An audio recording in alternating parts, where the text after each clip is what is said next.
International crimes মানে আন্তর্জাতিক অপরাধ বলতে কি বোঝাচ্ছেন আপনারা সাধারণ মানুষকে বা আমাদেরকে কি ততটা আমাদের বোঝাতে পারছেন? আচ্ছা, কি বোঝায়?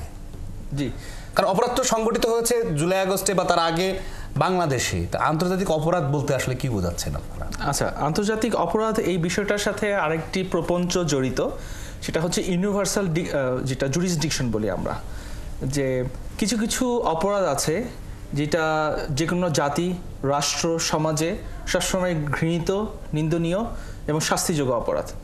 যেমন একটা হচ্ছে হত্যাকাণ্ড, আর একটা হচ্ছে ধর্ষণ, আর একটা হচ্ছে গোষ্ঠীগত, জাতিগত, নৃতাত্ত্বিক পরিচয়ের ভিত্তিতে সেই জাতিগোষ্ঠীকে নির্মূল করা। এই বিষয়গুলো আপনি যে কোনো সমাজের যে কোনো বিচার ব্যবস্থায় কিন্তু সাধারণ বিচার ব্যবস্থায় মানে জি, সাধারণ বিচার ব্যবস্থা বলেন আর মানুষের দ্বারা প্রচলিত সমাজ ব্যবস্থায় জনপ্রিয় যে বিচার ব্যবস্থায় বলেন না কেন, সবগুলোই এই যে এই বিশেষত এই ক্রাইমগুলো, অপরাধগুলো সব সমাজে আপনার শাস্তিযোগ্য অপরাধ এবং ঘৃণিত এবং নিন্দনীয়। এবং আপনারা জানেন যে দ্বিতীয় বিশ্বযুদ্ধ এবং প্রথম বিশ্বযুদ্ধের সময় একই ধরনের হত্যাকাণ্ডগুলি কিন্তু অথবা এই ধরনের নির্যাতন, নিপীড়ন কিন্তু বিভিন্ন রাষ্ট্রগুলি একজন আরেকজনের বিরুদ্ধে কিন্তু করেছে। তো সেখান থেকে আসলে বিভিন্ন জাতি, রাষ্ট্র একটি কনসেনসাস, একটি মতকে পৌঁছেছে যে এই ধরনের অপরাধগুলো যখনই যে কোনো দেশে হবে, যে কোনো সমাজে হবে না কেন, সেই সমাজের এক ধরনের দায় আছে সেগুলো বিচার করার। এই জন্য এটার একটা ইউনিভার্সাল নেচার আছে, এটার একটি আন্তর্জাতিক একটি পরিব্যাপ্তি আছে, এবং এই অপরাধকে এই জন্য আপনার আন্তর্জাতিক অপরাধ হিসেবে স্বীকার করে নেওয়া হয়েছে। যেমন জেনোসাইড, গণহত্যা, মানবতা বিরোধী অপরাধ, ক্রাইমস এগেইনস্ট হিউম্যানিটি।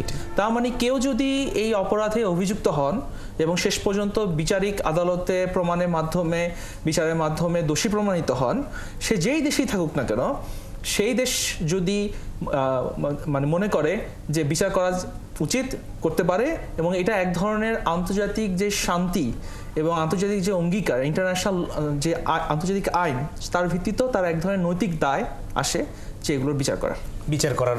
নিশ্চয়ই আন্তর্জাতিক অপরাধ ট্রাইব্যুনালের আরও অনেকগুলো বিষয় নিয়ে আমরা আসব, এবং একই রকমভাবে জাতীয় নাগরিক কমিটি এবং বৈষম্যবিরোধী আন্দোলন তাদের পক্ষ থেকেও অনেকগুলো বক্তব্য আছে এই বিষয়ে, এবং অন্যান্য বিষয়ে আমরা আসবো সেই আলোচনায়।